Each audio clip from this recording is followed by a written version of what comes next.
Missy, happy to see you back. Hope you're feeling better. Okay. The time is 4 o'clock. We're going to call to order. We have a short meeting today and several things on our agenda. My name is Lynn Gomez. I am the chair of this ad hoc committee, and I need to go over some housekeeping rules. According to open meeting law, any technical difficulties, meaning that we are no longer audible, are visible to the public.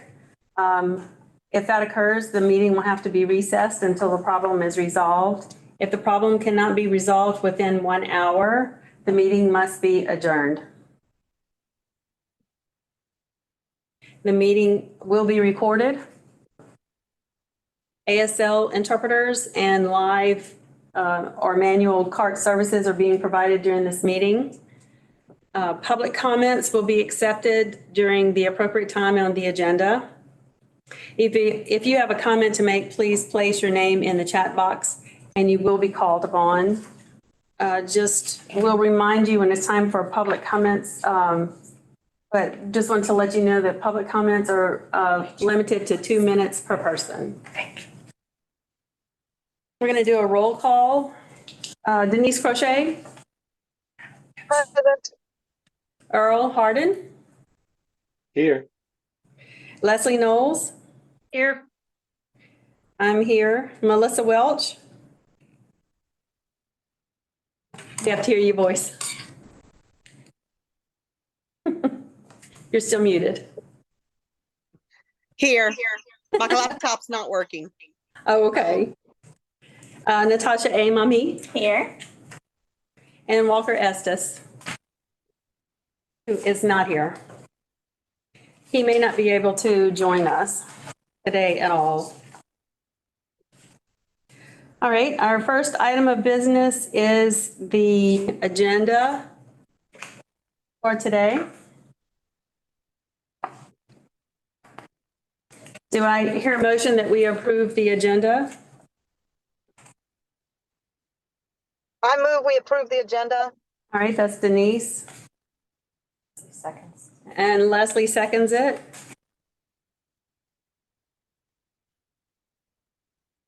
Any discussion on the agenda?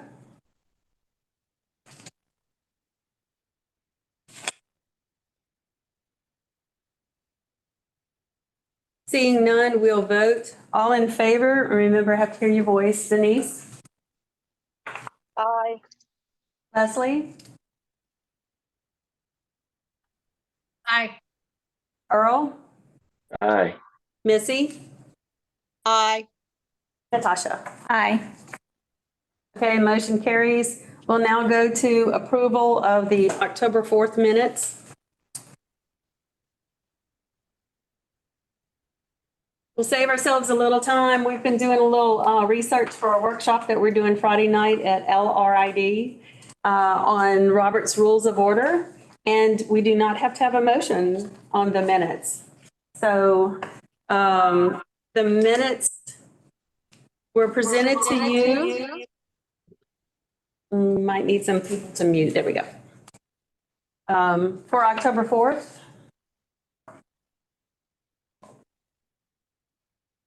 Oh, you know what? Hang on just a minute, I gotta confer. We do not have a mover and a second on the October 4th minutes Right. for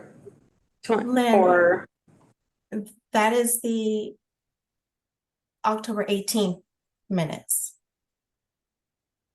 Which is next on the agenda.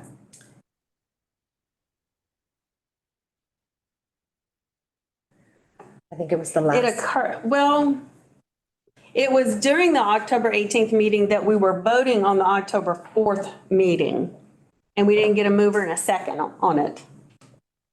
We have to make another agenda item like we did last time? I mean, honestly, I believe we would make a motion to approve the October 4th minutes. as they were. So what You guys happened? voted and moved on beyond that. I would think that action is done. Without a mover and a seconder? Yeah. So this Do we is know? Shane Is Bates. that, Oh, Shane's there. hey, Shane? Hey, so from what I've seen with Robert's rules, it's unclear, but it does say in some instances that if an action occurred, even if there was no second or any of that, that the intent, I guess, what happened happened. So if you moved on and it was accepted as is, then it's understood that that was the will of the body. Okay, So we that- did have a roll call vote. We just did not, I stated a motion. I said, do we have, do I hear a motion? Then someone asked a question and then I called for a vote. So we did not have someone move or second the motion. But the body did agree, Correct, so. and that suffices. You I second. would, I would take it that if the body agreed with it, then they were okay with the motion. as it- All righty, that is easier, and thank you, sir.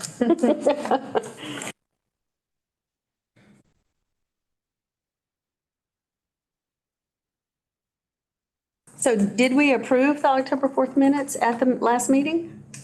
And that's now considered done? No, It was because just- October 4th, there were some corrections that had to be made. So we do still need to approve the 4th. And then we'll go and approve last meeting's minutes. Remember, these are the ones that at the last minute, they realized some of the details were missing. So you do have to approve both of them. Oh, that's what it was. So yes, so just a reminder that when we got the October 4th minutes, they had changes that had been made after that meeting. And so now they've been corrected by the home office staff. And we are now discussing the October 4th minutes.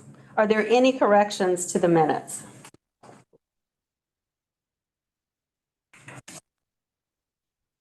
I have a question.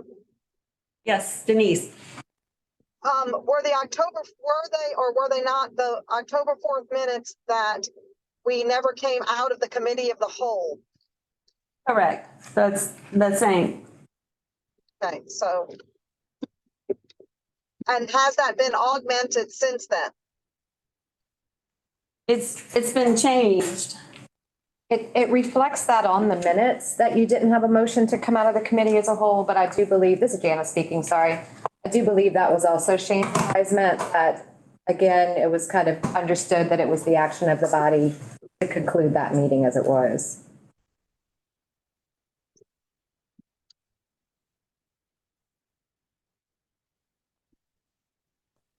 So any changes, corrections, edits to the October 4th minutes?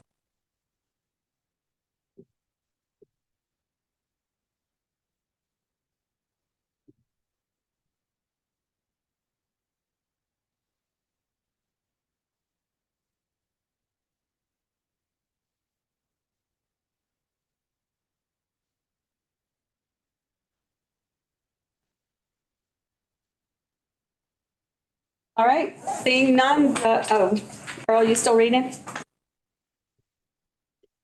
You good? Okay. So Leslie, help me make sure I say this right. Seeing no corrections, the minutes stand as presented. Okay. We'll now go to the minutes of October 18th. Are there any corrections or edits to these minutes? Do we not need a motion and a second to approve those the October 4th minutes? We actually do not. Okay, For approval awesome, of the minutes, you don't need a motion. perfect.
All right, is anybody still reading?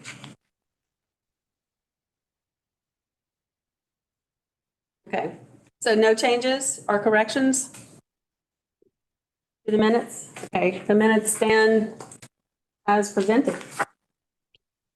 All right.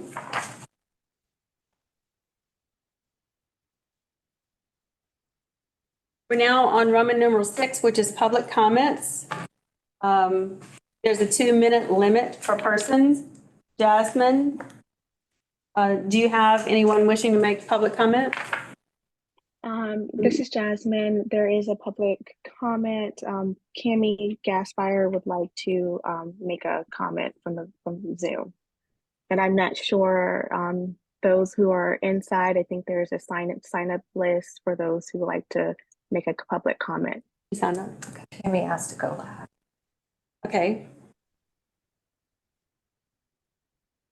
So right Cam- now I only see Cami. Okay, we have one in person. It looks like you're the only one. Yeah, yeah. If you don't mind sitting You here. come right I up. only got 2 minutes, so I just need a little clarification because I haven't been to any meetings. This is my first time here, so I'm kind of walking into this semi-blind. I talked to him briefly on Monday. Would you, Come sit right here. yeah, so you could be on video. Yeah. Thank you. Do I sign or talk? I would suggest you just talk, I have to and we have interpreters. We prefer that you not SimCom. It's up to you if you want to Sit sign right it. Mhm. So you're closer to the microphone. It's okay. Take a deep breath. Before you start, let me ask Jasmine, are you doing the, a timer? I apologize, you were our first one, so we got a little bit of. Give me 1 second, Lynn. Let me pull it up. I'm sorry. Timer. Where are you? Okay, I am ready. I have to slow. They don't like it right here. Can we put this on the, can we put this on the stand? So that it's, yeah. A little bright, thank you. I'm ready, Lynn, whenever you are. Okay, I was thinking we would see it too, See what? Oh, the the timer. Are we gonna see the timer? Do you want me to use my phone? If you don't mind using your phone, Natasha, Okay, that would be okay. fine, and I can use mine in the virtual land. Oh, okay. All right. Thank you for your patience, Richie. Oh, thank y'all for y'all's patience. This is happening for a reason. Okay, if you would state your name. Sorry. Okay. I'm Richard Besson. I've been an interpreter. I've been certified for about over 20 years. I've been working in the school system a little bit longer than that. I don't have all the info right now, and I know there's still things to happen here, but if the EIPA is required. What did they say? If there's just an echo. Please mute your microphones, if you don't mind. It's been 3.0 and I've looked at the United States and now they're wanting to jump all the way to a 4.0. And the average score in the nation in the secondary is about 3.6.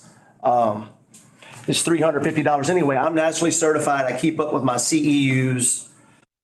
Louisiana Department of Education quit doing things for educational interpreters many moons ago under Bobby Jindal or sometime back then. So we've been on our own the whole time. Been frustrating. I don't want to leave Louisiana. I believe the EIPA test is flawed and we can agree to disagree. I only got 2 minutes. If people want to assess my skills, they can look back at my track record of all the successful people that have come through and done their thing. Bring the cameras into the room, pick my brains, do what you got to do, please. Spend about $250 just to be in good standing with RID.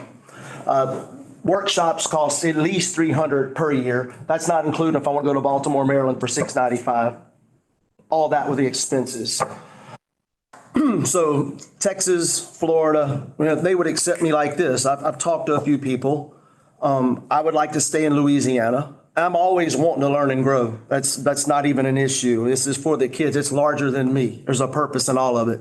But I just wanted to let my voice be heard because a few people said, yeah, go ahead and at least do that. So thank y'all for everything. I know Leslie, Earl Harden, I enjoy your videos. I watched yours. And Leslie Knowles at Delgado and Lynn and all y'all. So it's been good. I wasn't expecting this. Thank y'all for your time. I'm sorry. I guess that 2 minutes went too quick. I was hoping it was 3 minutes. I'm an effective communicator. I've been with deaf since I was 7 years old. I wanted to be deaf at LSD. So y'all, thank y'all. Thank you, Richie. Thank y'all. It is fast. It's fine. You are fine. Okay, Jasmine, do we have any others? Yes, we have Cami, who is on Zoom. Okay.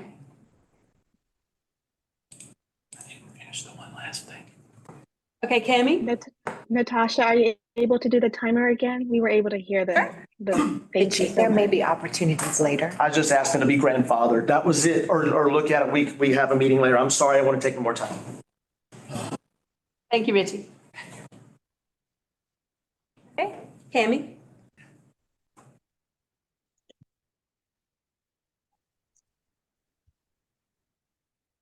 My name's Cami Gasper. I'm deaf as well. I'm deaf. This is a public comment from me. I am on the board, LCD board, as a parent for deaf children, but I'm also deaf as well. My comment is, in order for the deaf youth to be able to thrive, language deprivation has to come to a halt. Interpreters that fly under the radar and don't meet the current standards right now contribute to this deprivation. We need our children to thrive in school and not cope. I have personally seen my daughter unable to have basic communications and conversations with several interns that are currently in her school at this moment. My child should not be used as a teachable moment for these interns. I am in full support of this committee and the tremendous thought and time they have put into bettering the standards for the next deaf generation to thrive. I have a public comment from my daughters, Isabella and Gabriella. They are 23 and 17. Isabella will be a college graduate in December. Gabriella is 17, a junior in mainstream high school right now. It's important to have these qualified and certified interpreters in educational setting because of the lack of ESTA that's already there. Interpreters create the bridge that brings together the hearing and deaf world. We are able to identify these interpreters that are immersed in our deaf culture and compare to those that are not. We are in agreement for better standards, and it needs to be put in place so that we can do much better than this, much better than this. So thank you. That's all. Thank you, Cami. Jasmine, have you gotten any others? I have not received anything else. Okay. Natasha, you can.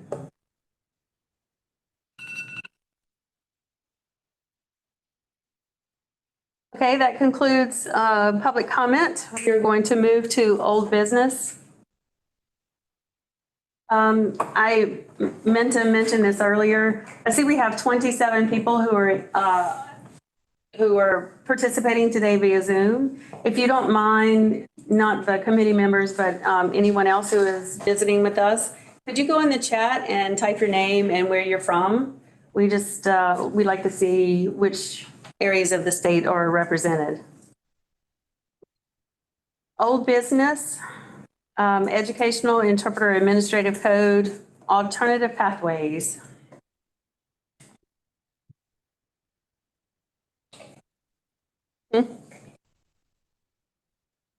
Do I hear a motion that we move into committee of the whole for discussion? Leslie, I need you to say I so move. I so move. And I see Denise. Second. I second. Okay, sorry, Denise, I saw you first. Thank you. I have asked the LCD staff to help me with making sure that there's a mover, there's a seconder, there's a vote, there's a coming out of the committee of the whole. It's all that. Okay, and so now we have to vote. Earl, we're voting on the motion of going into the committee of the whole. Aye. Leslie? Aye. Denise? Aye. Missy?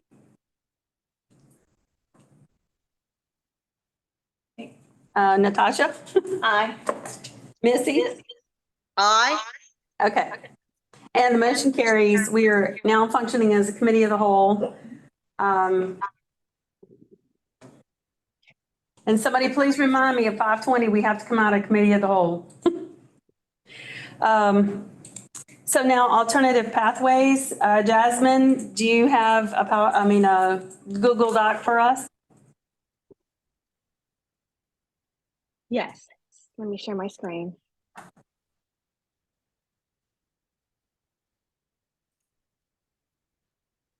Oop. Give me 1 second.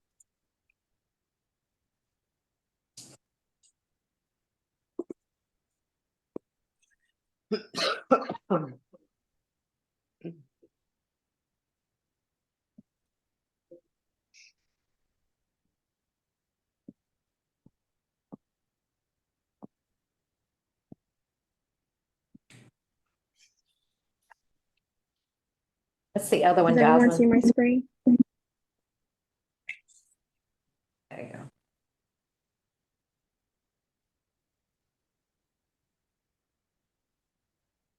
Okay, who would like to begin discussion on alternative pathways?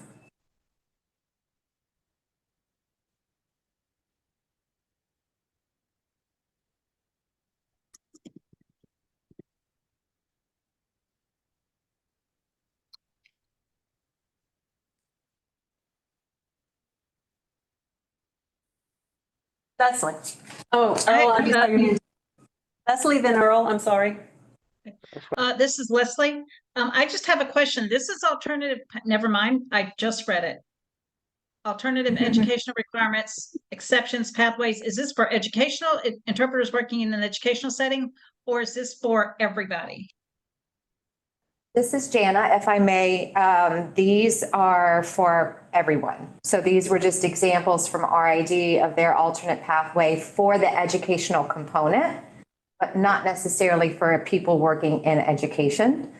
And so similarly, we have RID, we have some language from BEI of how they handle it for individuals who don't. So again, none of this was related specifically to education. It was all just what were some examples from other states and or, interpreting organizations that had an example. I hope that clears it up. However, we can only discuss alternative pathways for educational interpreters. Correct. We are limited to that. Earl? Well, based on my brief review so far of just some of the comments from interested ones, those who will be affected, I do feel it's necessary to have some sort of alternative pathway, based loosely on what some other states have done, because we have quite a few, well, several experienced interpreters who've been working in the educational field for many years. And to try to adhere strictly to just the educational requirements would be a hardship for many. And in the area I am up here in the state, it would probably wipe out most of who we have already working. But there are some who've been working long enough that would qualify under some of these alternative pathways, and then still would need to take advantage of some of the mentoring that is also going to be proposed as well. So a combination of the two, I think, would be effective in helping to kind of maintain the status quo while upgrading the system we have in place and weeding out those who cannot, even after the necessary time period, meet those requirements.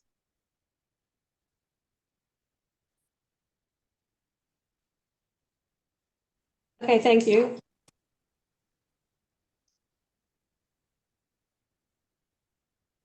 Denise, I'm sorry, did you raise your hand? I did not. I'm sorry. I'm just trying to hear. I'm having difficulty hearing people from the table. It's a little bit garbled. It could be just my device, so. At the mic.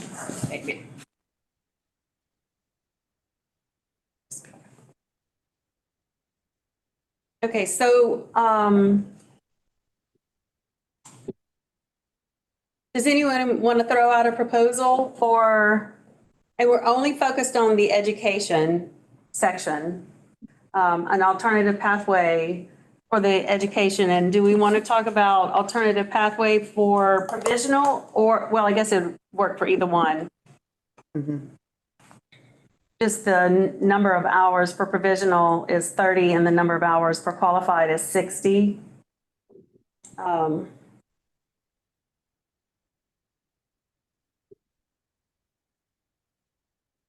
can see look at A, section A right there. An associate's degree or higher or 60 semester hours.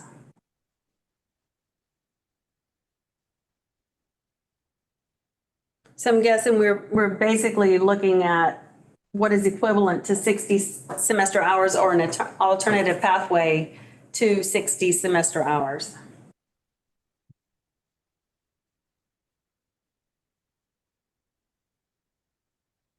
Somebody have some thoughts on, Lynn, can you hear me? is that Missy? Yes, this is Missy. I can hear you now, yes. Okay. I'm having audio issues too. I don't know what's going on. I think there needs to be a third category. And I don't think it needs to be called grandfathered. I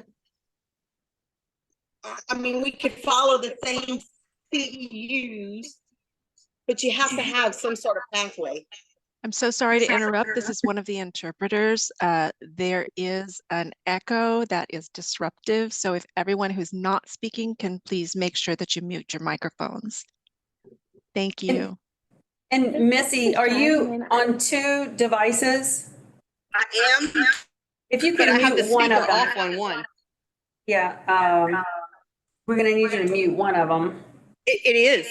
Oh, So Missy, this is probably- Jana. Check to make sure that your Zoom is muted and also your computer. That may help. Okay.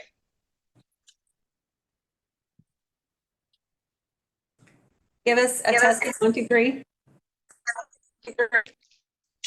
Wait, give me a. Can't. Gosh. We're gonna do that. Okay, is that better? Yes. Yes, thank Can you. hear me? She can sign. Now you're frozen. Sign. So this is better. Now I can't hear. Now you can't hear, we weren't talking. Can you hear us now?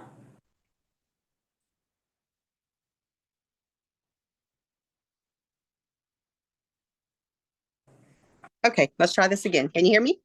Yes. Okay, perfect. Okay, I'm just thinking we need a third category. I don't think we need to be considering interpreters that have been interpreting for 20 whatever years as provisionals. And I think they should be held the same standards as the qualified. I think CEUIs and everything else. But I think I just don't see any way other than creating a third category. And that's just my opinion. I think that's basically what we're doing at the moment because we're talking about an alternative pathway to number 1 and number 2. Okay, so there would be a third. It may very well be a number 3. Okay. If we're not doing an alternative pathway to the knowledge exam or the performance requirements, then it looks like it would fit in section A as number 3. Okay. Am I right on that, y'all? It just becomes one more option, however we write it. Yeah, I mean, this is Jana speaking. I think to her point, if someone had, let's say there's an alternative pathway or someone has the education component. They meet number 1, maybe they have the knowledge test to meet number 2, maybe they have a 3.9 and 25 years experience, all of a sudden they don't meet the qualified any longer. So what does that mean? I think is what she's kind of saying, but I feel like we are going to address for sure that in either the education, the knowledge, like you said, Lynn, or the performance components. And then, yes, it would likely go in that particular section, once it's decided. Okay, well, let's do educational first then. Does anyone have anything that they want to put in as, it'll be an alternative pathway without having to call it that, but this is just a third option. Denise has her hand up. Denise? Oh, we can't hear you. You're muted. My apologies. I don't have a number to submit, but I want to speak strongly for there being an educational component. I don't think we can do away with it completely, regardless of the outcomes of who fits this. We're talking about interpreting in an educational setting. We have to make education a priority. So I don't want us to start with 0. Can we, Jasmine, can you pull up the RID one? The other document you had open? This one, Lynn? Yes, the experience credit.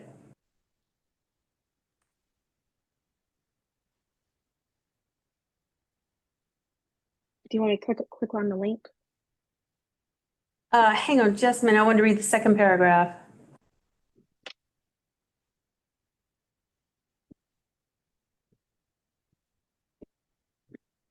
Okay, yes, please.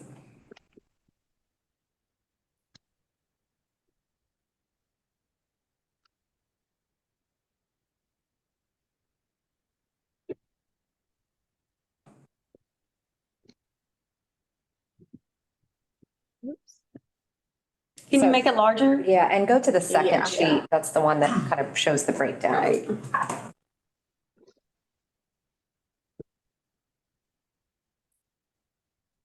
Can everyone see it? Yes, thank you.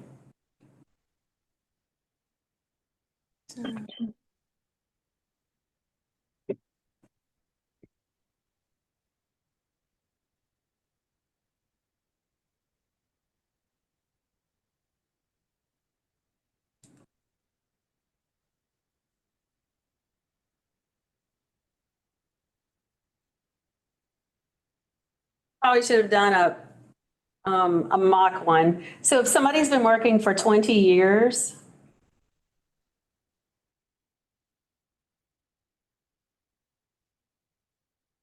what would that equal to? 20?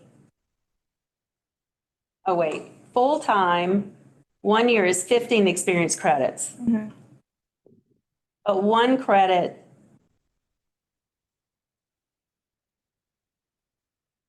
I think they need a total of 120, not 120, a total of.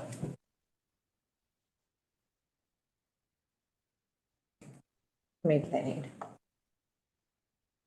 So if we're looking at qualified, which is 60 semester hours, how many RID credits do you need to equal the 60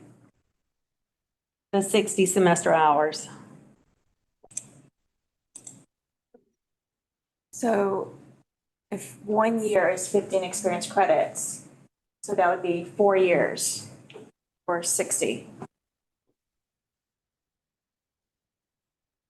that what you're talking about?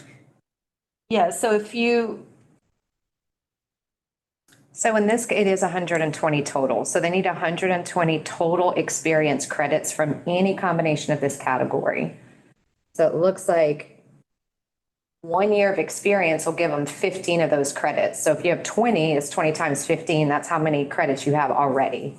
If you also then, if you haven't reached it, you could also submit college credit. You could also submit CEUs verified within the last 5 years. So any combination of those can get you up to 120. That's from the single employer. what's the 120? 120 is the total.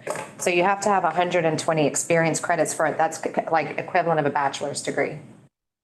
Oh, okay. That's why I'm confused. I was like, because we're Yeah. doing 60 hours. Right, I'm just Okay. saying, yeah, the way I was RID like, what has it happened? set up. How did we get to So we would 120? only need 60, so you would need, 4 years experience to be able to hit that 60 mark. Or have college credit, or so you can, there's a combination of 3 different categories. Right. But if you had no college at all, that's what I was asking about. You need 4 years Then experience. 4 years of experience would equal to 60 hours. Correct. Yeah. Yes. I'd like to express a strong dislike of that. Formal Denise, education has a place. Formal education has a place. Those 4 years could have been spent in the art classroom, signing your colors. Formal education has a place in the line of a professional. I don't think we can go with only experience hours. Okay, can I speak? yes. Okay, I'm sorry, but I don't agree. I've been an interpreter for 29 years. I did not get a degree because 29 years ago, it did not behoove me to go to college while I had 2 young children at home. I have a deaf son who's 35 years old now. I've been interpreting for 29 years. I've been signing for 34. I have been in a high school classroom signing for 29 years. And all of a sudden, you're going to tell me that I'm not up to par. I have a 4.3 on the EIPA. I've taken the RID written test. I did not take RID because I do not like RID. I don't like what they stand for. I don't like what they promote. So I'm not a member. I don't think I should be forced to be. I've really kept a lot quiet during these meetings, but I've had a lot of animosity and my blood pressure has been raised. I deal with shortages every day. And I know what you're going to say. It's better not to have an interpreter than to have one that's not skilled. But when I have to tell a kid that they can't take this class, or they can't go to this alternate site, or they can't do whatever they want to do, it's horrible. So what's better? What are we looking to do here? I got it. We need to raise standards. I get it. I'm not opposed to that. But I think, and I'm sorry, y'all are being academic snobs. You don't need a PhD to interpret in a classroom. I'm sorry.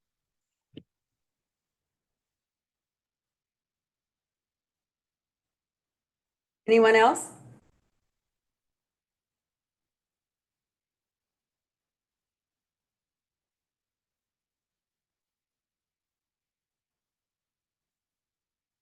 Carl? The alternative pathway that RID has seems reasonable, or a combination of some of the others. For those who have been in the field and have gained experience through what they have been doing, as long as, for me, it's always been a matter of if the results measure up. Do the students benefit from what they are saying? Do the students understand what's being presented in class? Are they having equal access due to whoever the interpreter is there? If that interpreter did not go to college, but they are still getting the job done and they meet the requirements, that's what we're looking for. But if they're, on the flip side of that, if there's somebody who has no experience whatsoever, or they don't have any educational experience and they are lacking as a result, well, obviously they would need something to get them caught up to that point. But for those who've been working in it and who've been living it for decades, I think if that's their experience and they can measure up, by all means. Anna? This is Janice speaking. Just want to, I guess, offer a perspective that could be a little bit of yes and. What we tend to do is either say, you have to have the minimum standard or else, right? Or, well, there's an alternative pathway. But what if there's both? What if there is, I guess, to maybe Missy's point earlier, another category? I don't know if that's actually where it belongs, but what if you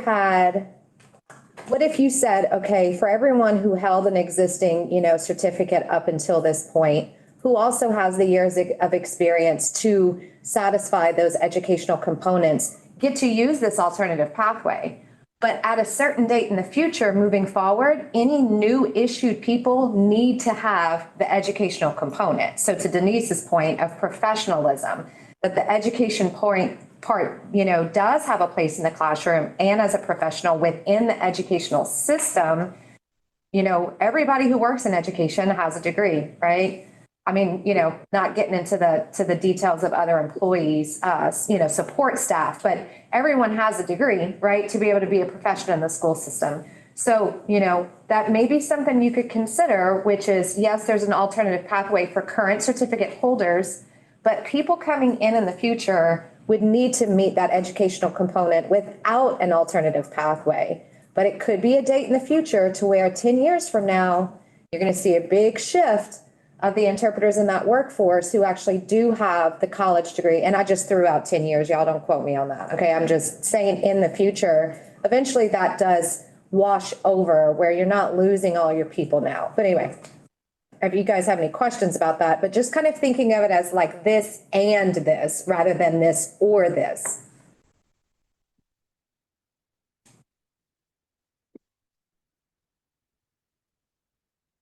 Any other thoughts? Leslie? I don't want to sound self-serving, obviously. This is Leslie, I'm sorry. I don't want to sound self-serving, but going back to Missy's comment, I know people who have degrees who are dumb as stumps, right? But I do think there needs to have some educational component, English 101, or just a couple of gen eds to demonstrate proficiency. Just because they've been in a high school classroom for 29 years doesn't mean they're doing a good job.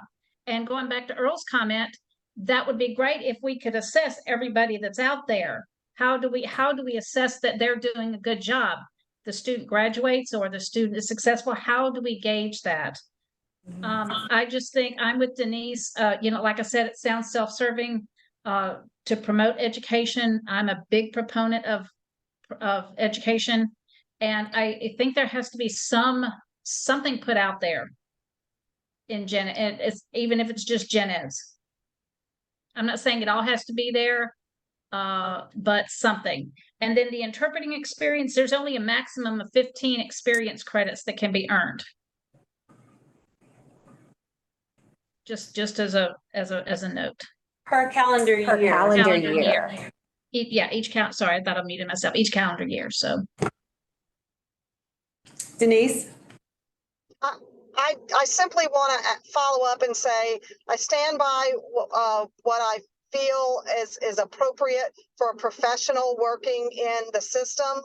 I don't think we are productive when we begin name calling. And I also don't know of any PhD that only requires 60 hours credit. No one is talking about 60 hours credit, even equaling a bachelor's degree.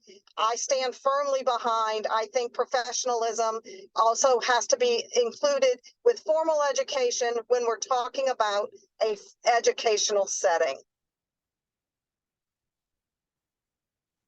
And so Denise, you're wanting to stay at the 60 hours, or would there be a compromise of some experience credit and then some education? I'm absolutely in favor of a compromise for people who are currently employed, but I don't want to cut off in 10 years of the new people hired. This is, we've kicked this can down the road too long. If you're hired after July 1, when this goes into effect, you should enter with the requirements. That's my opinion. I've watched this go on too long. I've watched us continue to include with alternative pathways individuals who are going to stay until they retire and never make an attempt to do any improvements.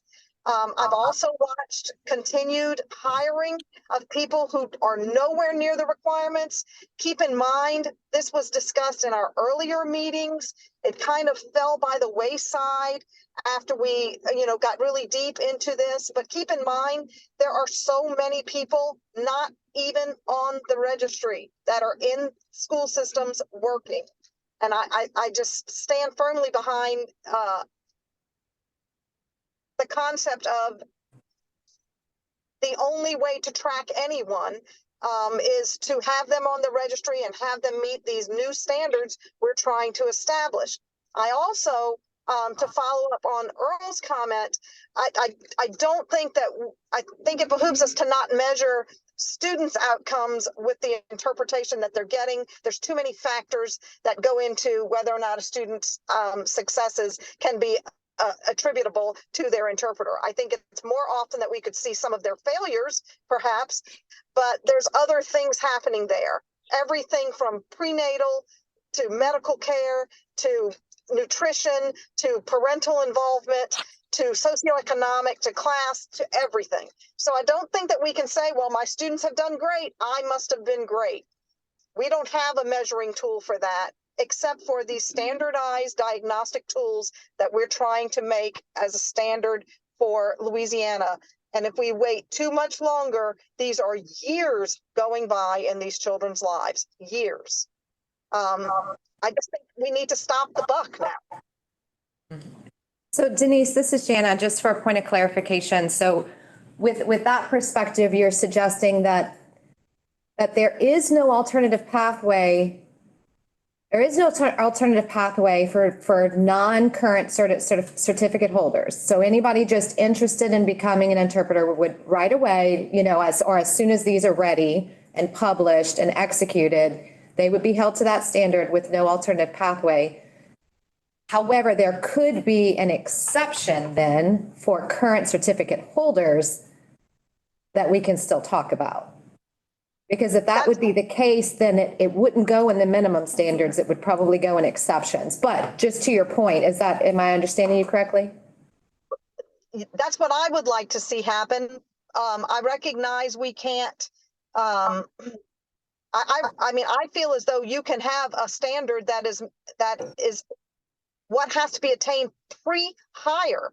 This is we expect that of our teachers. We expect it of all of our related service personnel. We do not tell a nurse or an OT or a PT, come back when you've got X number of hours. We'll hire you now. That can't continue. So, under an exception, perhaps I don't know about the placement and what it is that we've written, but I do believe that, that obviously there's value in some, and I'll use that word, some of our people working in the educational system, there's a great deal of value and resource there, but there has to be a time limit on how long we continue to allow, because as many as there are that are wonderful and providing wonderful service, there are just as many, if not more, not doing so. And there's no other way to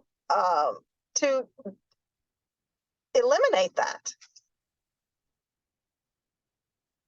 Okay, does anybody want to propose if we did a compromise? Well, is everybody pretty much in agreement if there was a compromise on the education, the 60 hours? Leslie, you have questions? This is Leslie. Yes, I have a question. Excuse me. So these alternative pathways, is this to be on the registry, or is this for certification by LDOE? That's a great question. This is Jana speaking. There has been a couple of changes of stuff that we've been talking about with DOE just in the last couple of days that I really haven't had a chance to kind of fully wrap our brains around. But for the sake of this meeting right here and right now, the answer is yes to both. Okay. Yes to both. So to be able to be registered and work in education, you must have what? So you can't get one without the other. Leslie. And this is Leslie again. And we have LDOE support on this? Yes. What the question is right now, or perhaps the discussion is, will DOE even offer that certificate any longer, or will LCD establish one and give it, and that be the one that Bessie or that DOE simply accepts? The reason being is that DOE, the way their policies are written, they cannot take away somebody's certification that they currently own. So no matter what we do, you cannot grandfather people in, and I'm sorry I used that word, dang it. But You cannot exempt those people or force them to meet the new standards. DOE will not do that, okay, for current certificate holders. So one way to get the dates and the kind of thing that was in kind of the spirit of the ad hoc committee, which is there's a date in the future for all new incoming people. And then existing people may also need to meet this thing at a date a little bit further in the future. We would have to move that actual certification under LCD 100% officially. And then DOE simply states that Bessie certifies anybody with an approved registry by LCD, just like they do nurses. And I hate to get into too many details on that because we're still working through what does that mean? What does that look like? But we did have a meeting yesterday and did learn that about DOE, that they're like, if they're going to be the one issuing that certificate moving forward, continuing to do that, they will not be able to technically, everybody who's currently in existence with a certificate would be an exception to these new policies, which I think goes against a little bit of the direction we were trying to head. Meredith Jordan, are you on? If you want to make sure I got that right, I did see you were on earlier. Yeah, can you hear me okay? Now we can, yeah. Yes. Yeah, I would like raise my hand and lower my hand because then I felt like you were clarifying. Definitely. Oh. Yeah, we certainly, like I said, want the highest qualified interpreters in front of our children. But one of the things that we're still kind of talking through is, and that was going to be my question earlier, and then I put my hand down because I think you all clarified, are we trying to calculate credits for individuals who are not certified but may have been practicing? Because that is one of the things that we have learned is essentially a current educational interpreter who holds that certification under the current standard.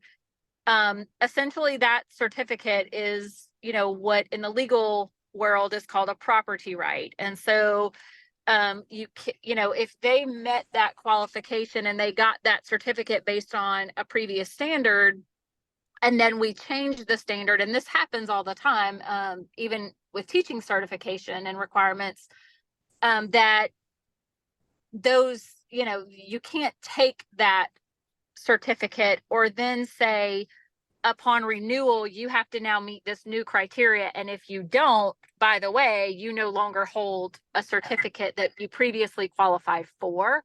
And so that's something that we are working through.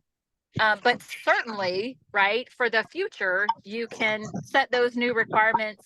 And so that's what I was thinking as you all were talking about, just the calculation of certain credits and experience and how, if we're talking about just new people moving forward, and you say they need this educational experience, period, then you don't need all of the calculation of the credits. But certainly happy to be here and continue to learn and participate in the conversation for sure. So Meredith, this is Lynn. I have a question for you. Sure. So that answered, for those who are current holders of qualified and provisional? For both?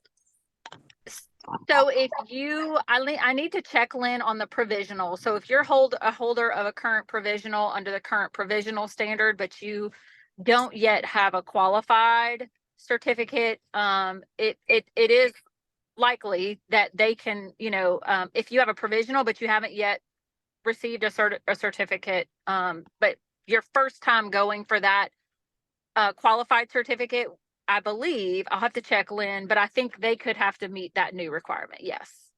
But we can't have someone who has already met the current requirement and have a certificate and then try to take that if they don't meet a higher standard, if that makes sense. Well, actually, I should not have asked about the provisional, because the current provisional is that it's only renewable once and then it expires on its own. Well, it's renewable up to 3 times, so. Up to 3 years, but if they have to do it annually. Mm-hmm. Yeah, so there's already a limit on that. Yeah. Yes. It would just be with the new standards, a provisional if its issue would be according to the new standard. So we can hold on talking about provisional. Let's talk about qualified for a moment. So if they have a property right based on a previous standard, which can't be taken away, basically, anybody who has qualified today keeps that certificate and that title, Yes, no matter what. yes. Okay. We're working So- with legal, but that's how it has operated for all other educators in certification, yes.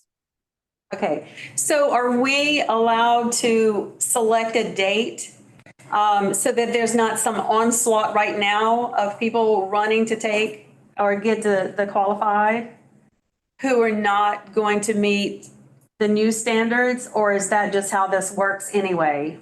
That people will go take whatever test they can and maybe see, so that they can bypass the more rigorous standards later. And we set a date on that.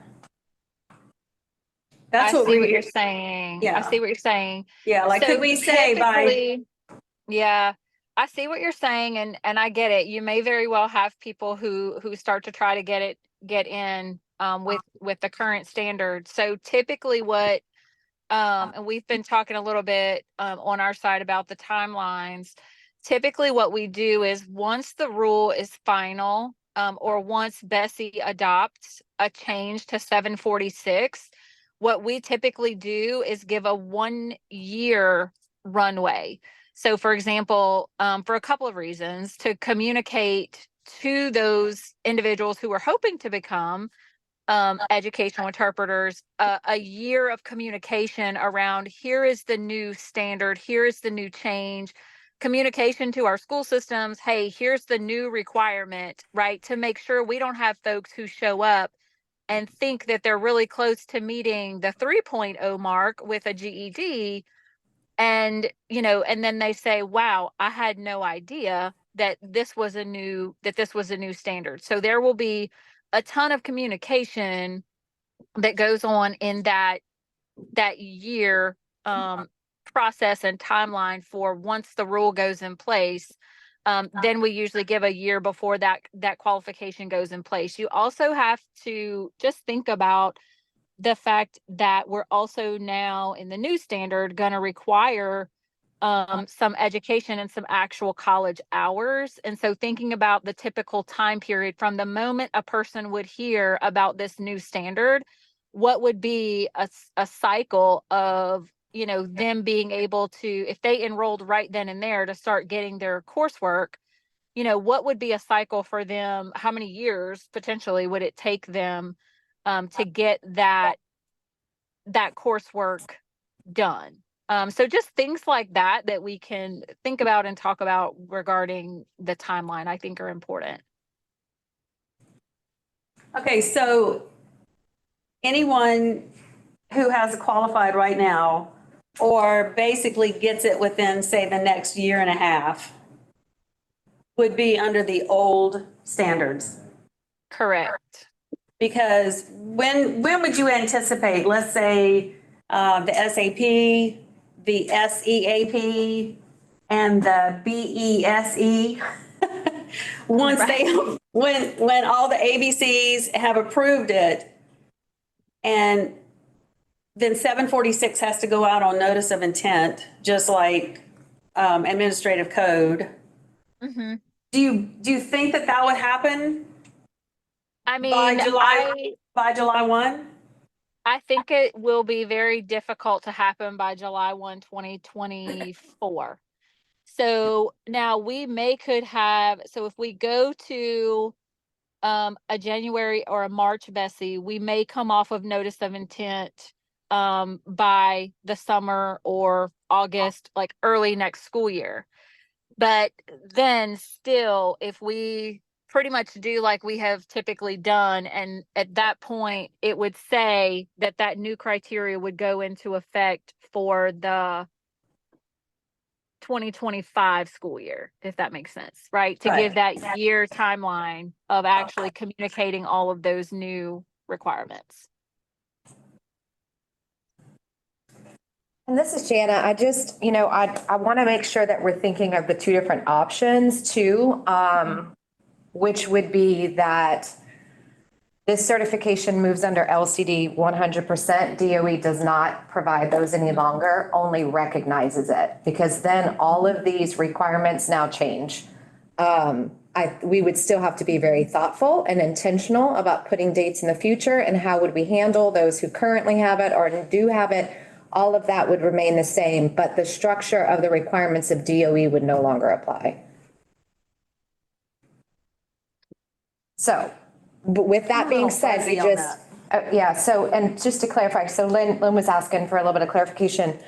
The way that Act 128 is worded and is the required is that LCD has the jurisdiction to create minimum standards for the professional credentialing of interpreters in this state, including those in education. The way that we were to work with DOE was more about the administrative guidelines, the process, what this could look like, because these interpreters were historically under the jurisdiction of DOE, right? So that overview, that oversight has now moved to us, but DOE is still the employing entity, okay? So we've been working together to try to figure out what are their typical credentialing processes, that type of stuff. Their rules that Meredith was just talking about apply to those teachers because they are the certifying body of those teachers. But if we as LCD become that certifying body, we are no longer held to their historical certification property license because it would become null and void at a date in the future, right? Potentially. We would say this current certificate that you hold, you have to get this new one with these new standards at a certain date, potentially. And that jurisdiction over those interpreters simply moves to LCD. So if you look in Bulletin 746, right after where educational interpreters are, they talk about nurses. And what the language of that says is that a nurse registered, a nurse with valid approved, a valid registration with the Louisiana State Nursing Board is certified by BESI. That's all it says. So that concept would be that the interpreters become certified, via LCD registration. BESI just recognizes that. And then LCD is in charge of making sure those people stay within compliance and whatever those rules are. If we go about it the old way, it would be we are still approving, LCD is still approving these standards, registering them, and then DOE technically is still certifying them on top of that. It's an additional step. But this literally was a conversation we had yesterday. Okay, so we're still trying to kind of learn and figure out, but if we want to move it to us, then what we could do is simply go back to talking about what are the dates in the future, what are the alternative pathways, what is the grace period, should there be one? And we're not quite so held to these, well, we can't any longer. If we decide to stay under DOE, then yes, we're going to have to do everything Meredith just said. So just something to talk about or think about. And honestly, what we need from you guys right now is to really focus, I guess, on those alternative pathways. And if there should be one, should we catch new people? Should it exist for old people? And then we can continue working as a commission on the administrative pieces of how do we move this historical thing around or to create a partnership on it. But we still would need these details. So for the sake of not spending too much time on that part for this meeting.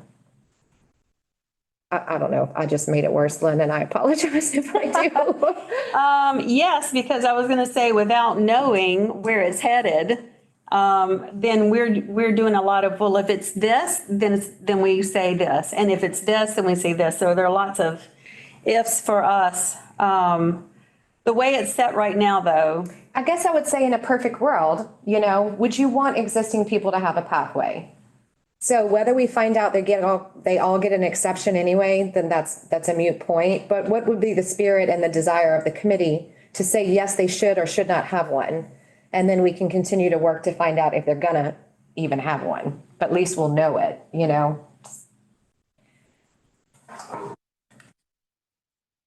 I'm not sure where to because go we from can't here. answer that question today. The DOE LCD jurisdiction is not going to get answered today. So if we can just say, how do you guys feel about people who currently hold a certificate? Should they get an exception, or should they be required to meet the standard in the future via an alternative, either with or without an alternative pathway? Which direction are we going for existing people? And then for new people, it sounds like we're all in agreement that they should have these new standards, that regardless. So we are looking at exceptions for existing employees Let's say do that, yeah, first. if they're going to come under LCD, because otherwise we have no jurisdiction over that. LDOE does at the moment. And it looks like the earliest that it would go into effect, the new standards is, August 1, 2025. Yes. But in the meantime, if it's determined that LCD is going to have jurisdiction, then maybe at that point you have to look at it. Or like she said, since we are an LCD committee, I'm just trying to figure out what we do next because the time is 5:06. We have 24 minutes left on our meeting. That is it.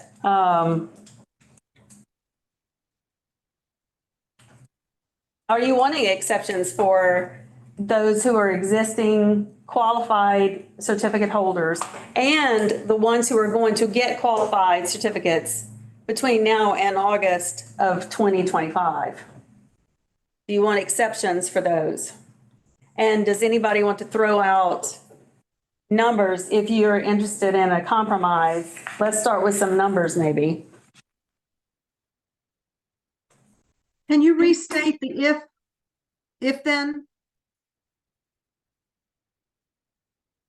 Are you asking Lynn or Jana? You, I think. I don't know. It's like a little swirl in there right now.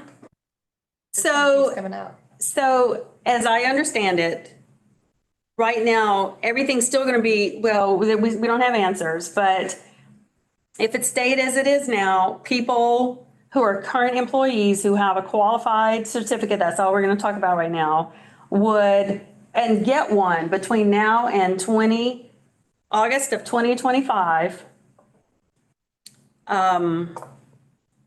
it cannot be taken away. And whether or not LCD takes over jurisdiction is another whole question. So let's say, because we are an LCD committee, if LCD did take over jurisdiction, then what exceptions for existing employees would you want to put in place?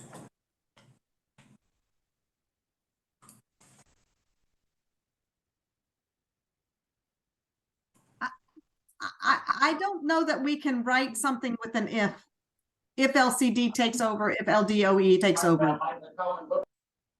Well, Denise, this is Jana. You can, all right, because the scope of what you're doing is speaking to the minimum standards. How that actually gets applied and what the administrative process looks like is going to have to be continued to work through between DOE and LCD, which that's what we've been doing. But if it stays under DOE, then what has been decided, the committee would just have to understand that cannot be by law applied, right? If it goes under LCD, then it could be applied and would be applied. So, if the committee would be okay with that, just knowing yes, you might get sold on this idea, but by law, DOE may say, no, you cannot do that. There's nothing else we could do. But if it goes under LCD, then it would be applied because then the committee has spoken to that. And if it goes through all the approvals, And we have no idea which way it's leaning? It's leaning. Look, I'm going to put this out there. You don't fire me, but it's leaning. DOE feels we should take it. It's just because then everything lines up. That every group of interpreters that we do this for, every process is the exact same. There's not this weird exception of interpreters working under DOE. That everybody's under the same ICB when that's created in the future. Every interpreter, regardless of classification, is handled in the same manner. They also were in favor too, just because Bulletin 746, if anything ever changes in the future, we just change our administrative code, and there still reflects that they certify based on our policies.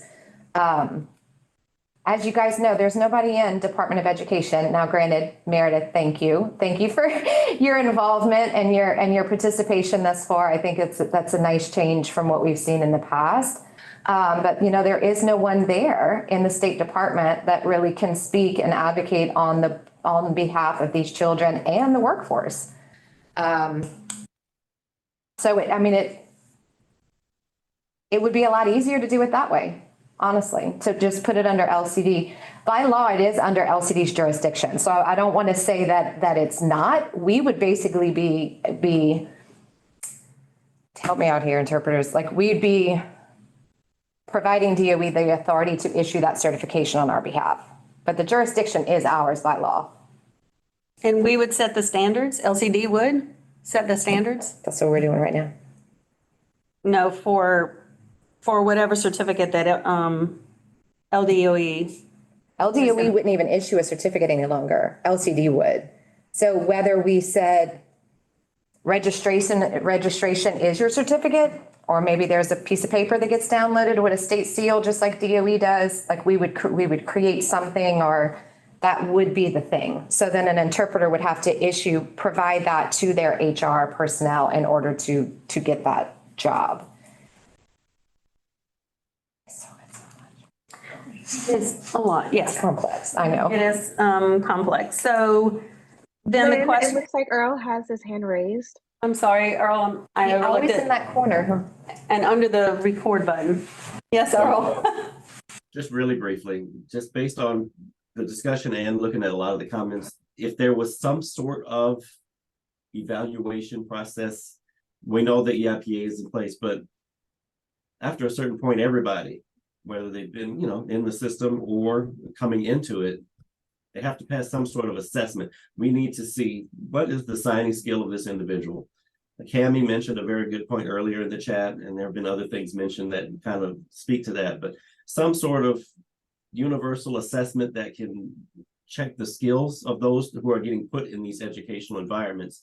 That is what seems to be needed, regardless of pathways and whatever. We need to see if these people actually have the chops to do the job that they're called to do. And however that happens, I think that would be part of this. We need to have some sort of way to assess the skills of the individuals there. Denise. Earl, we do. That's the pre-screening hire of the EIPA. That is supposed to be happening even under LDOE and is not. So that's why, that's part of the angst that the committee has been up against, up to this point. I think I see that because, like I said, from personal experience in our area, nightmare stories, just like Jay was mentioning in the comments, we've seen people who basically pick up a check. They go in the classroom, they pick up their hands maybe once every few seconds or a few minutes. We don't know what they're saying, but some are currently employed in the school district that do that, and it's scary, and that has to stop, and that's what we're all shooting for. So somebody who's been doing this same thing and mooching off the system for so many years, as opposed to the ones who are experienced, you got to weed those out. And I'm like, can you retest them or do something so that everybody going through there, it's a frustrating thing, or have to be stricter with enforcing the standards that have already been set, something. And we have to remember too, there are still 3 components to this, so if there's an alternative pathway for education, maybe there's not one for skill, maybe there's not one for knowledge, or there's not one at all, you know what I mean? So there are 3 different kind of components. When we think of holistically, the skill of an interpreter in a classroom. So even if there is an alternative pathway, that may not apply to all areas. You guys would need to really, kind of decide that. And that's again for people with existing certificates, because what I'm hearing is what you're saying, anybody new should, maybe I want to put that out the way, like anyone new has to meet these new requirements. I mean, is that a agreed upon deal? Denise.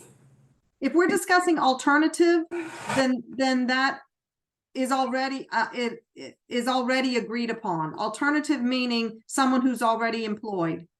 New people should begin with the new standards, full stop. New, people who've been working in the system who need an alternative pathway.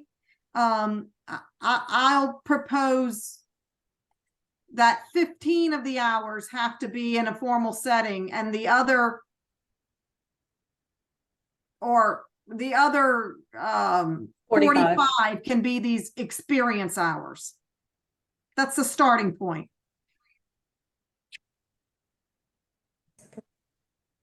$15 and $45. 15 would. Must be formal education. Got it.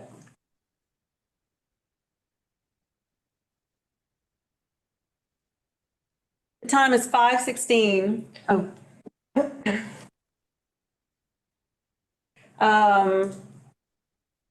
And that's out there. What about the 15 and the 45? And that is for people who are working. Who meet all the other standards already. Right, this is only for the education component. And that would be until, and this would cover people who have qualified at the time of implementation, at the time that the new rule goes into effect. At whenever that occurs, when the new rule goes into effect, then they have to follow what's the way it's in there. But an alternative to that is there's a date in the future.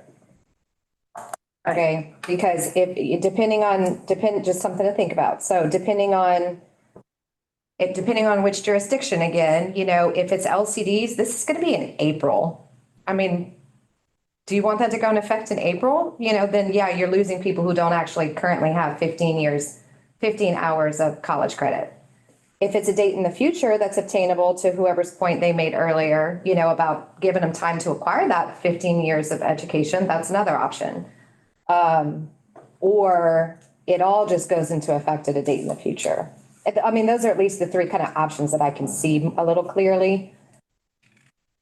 But just so that yeah, if there are no additional details and LCD has jurisdiction without a date, it would go into effect in April of 2024. Denise, you want to propose a date?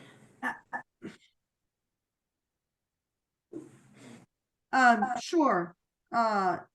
June 2025. That's a year and 3 months to get 15 hours of credit.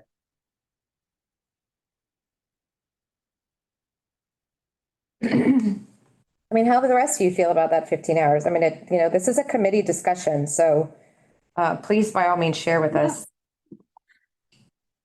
Leslie. This is Leslie. I think 15 hours, that's 5 classes of college credit if each college class is worth 3 credit hours. I would say I would counter propose July 1, 2025. Fiscal year and all. That makes sense. Well, let's do just the number of hours first. The time is 5:19. We have 11 minutes. How do you feel about 15 hours? Oh, Jasmine, formal education instead of settings, and 45 hours with the experience substitute.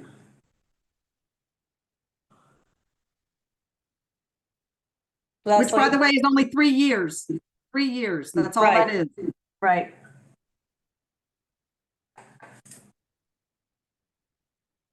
Leslie? I forgot my question and had to remember it again. Using the calculations that RAD has set forth? Yes. Okay. That needs For to, the that needs 45 to be, yeah, the 45 hours and yeah, already. And Jasmine, actually, number 3 is alternative pathway, or just option 3. And there's no number 4. They go together. 3 and 4 go together. Which, by the way, is only 3 years. 3 years. That's all that is. Right. Leslie? Which, by the way, is only 3 years. 3 years. That's all that is. Right.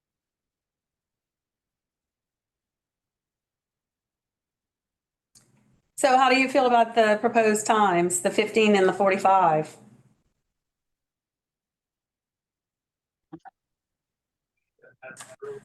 Personally, this is Jana. I'm just concerned. I mean, I am, I am all for this. It is part of the reason why I have, worked full-time and overtime over the last however many years to get us to this point. It absolutely needs to happen.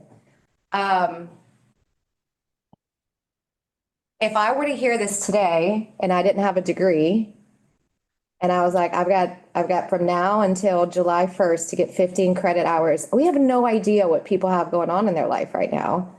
I mean, we have no idea their finances. We have no idea. I have a mother who has stage 4 cancer. Like, I couldn't start school today. All right.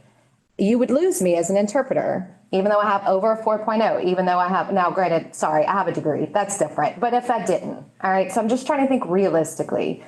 So that concerns me. It's not July, it's July a year from now. It's a year and a half from now.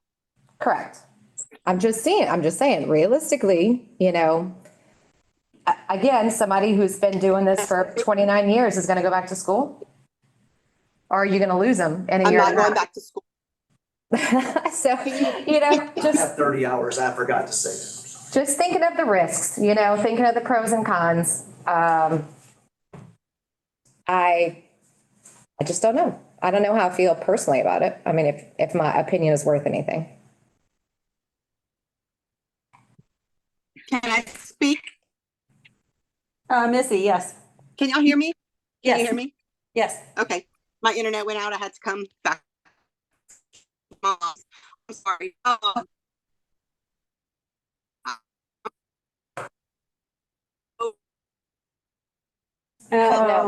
it's cutting out, Missy. What if somebody's 2 years from retirement? I'm having terrible reception. Oh yeah, I'm not going to school. I'll hang it up tomorrow. And if y'all think that's a problem, we're 11 short now. So I don't know where we'd be. I don't know where we think we're going to hire these people. When I get people that are degreed, and I'm not being ugly like Jana, they leave. They don't stay for the pay. We have no control over the pay. I fought for 17 years to get my district to give us raises. Ask Jana. 17 years we fought. That's how long it took. They are not going to increase it again. The last superintendent said she didn't even want to hear the word interpreters anymore. So they're not going to raise it because we have degrees, because they don't care. And we do. We care about these kids. That's not the point. The point is, where are we going to find these people? Where are they coming from? We don't even have a degree program locally. So now you're asking interpreters to do Zoom, which, as you can tell, my internet's terrible. A lot of my interpreters are in the country areas. They're in remote areas. We have to go to central locations to get internet. I don't understand where y'all think all these people are coming from. I've been trying to hire for 3 years. I've interviewed one person that was qualified. She had a degree, and the minute we gave her the pay scale, she was gone. Where are these people coming from? Please send them my way. I'm begging you, please send them, because they're not there.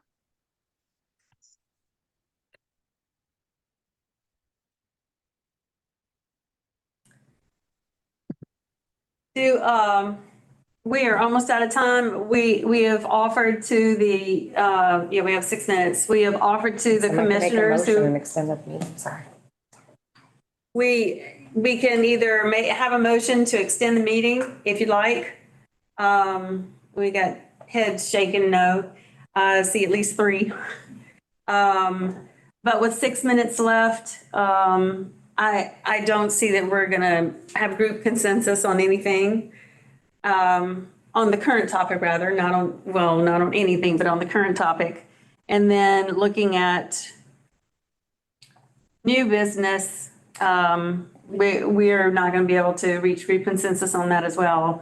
Would you like to take a soft poll maybe on just what's written? I mean, I feel like some people just being quiet, just a soft poll, not an official vote. I think everyone has spoken now except Natasha.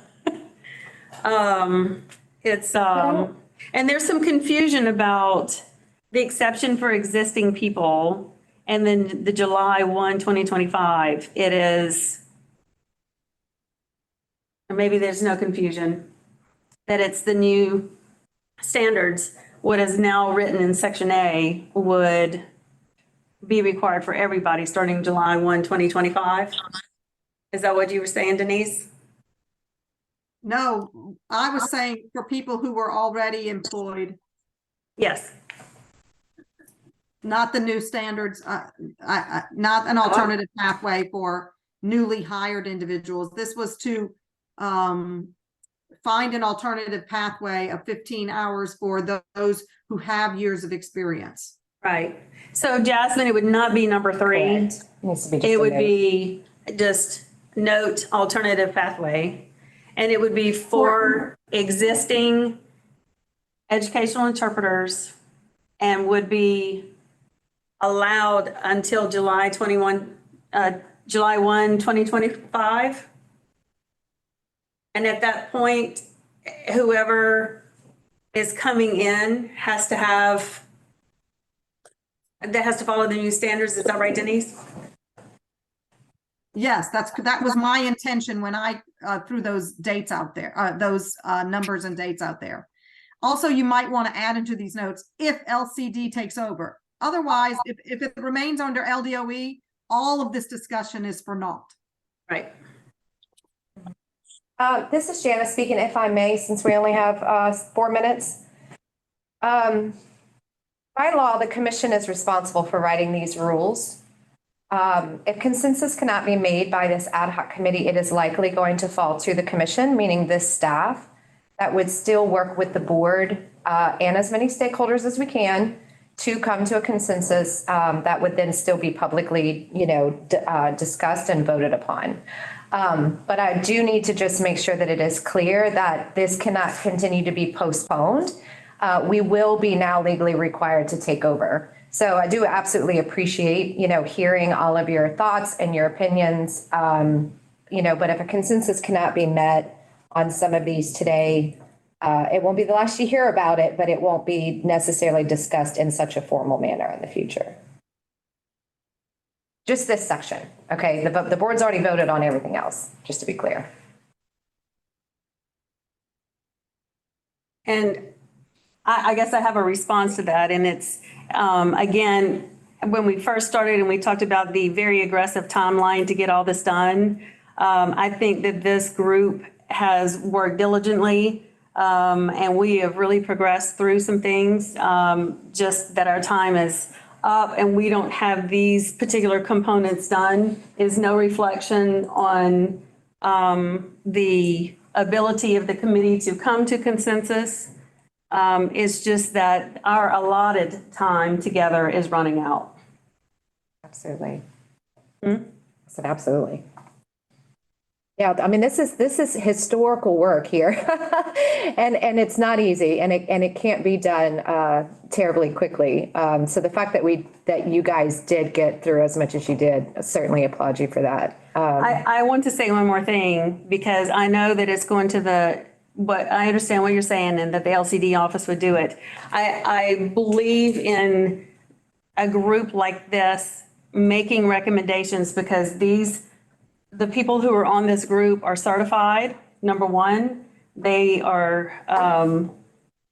have lots of experience and they're from various areas of the state. And I'm disappointed that we don't have a voice on this at the moment based on what you said, because I believe that this is the group who listens to the people in their area, who it's well thought out conversations and then decisions. So. And that's why I would like, if we can, if could everybody just kind of speak up to, I mean, I see nods and comments, but I don't know that I know how Natasha feels or Earl feels or Leslie feels confidently about what is written. And if you guys want to leave, this meeting with some last remarks for us to consider, I'd be absolutely thrilled to make sure that I'm hearing the whole committee.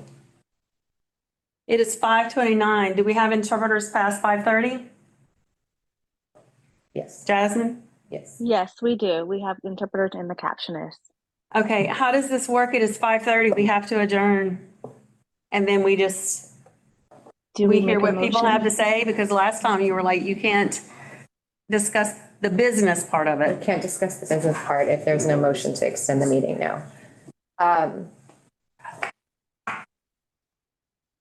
Is he somebody walking him out? Malco, yeah, Malco's with him. Yeah, no, well, I'll be in touch. Thank you guys so much. I appreciate you. But yeah, this is Janice speaking, we can talk about this. It's just, it can't be in this formal setting any longer as a group. But we can certainly email, you can certainly call, I can certainly, we can keep, for anybody who knows me, I don't do anything without very extensive thought processes and research. You all will hear from me at some point before we move forward on this. So you can have my word on that. All right. We will continue to make this as transparent as possible with as much feedback as possible. Ladies and gentlemen, we are adjourned. Real quick, I just wanted to say, Lynn, thank you for your leadership and for chairing this committee. Yes, thank you. Appreciate that. Ladies and gentlemen, thank you for your contributions, and we are adjourned. See y'all soon.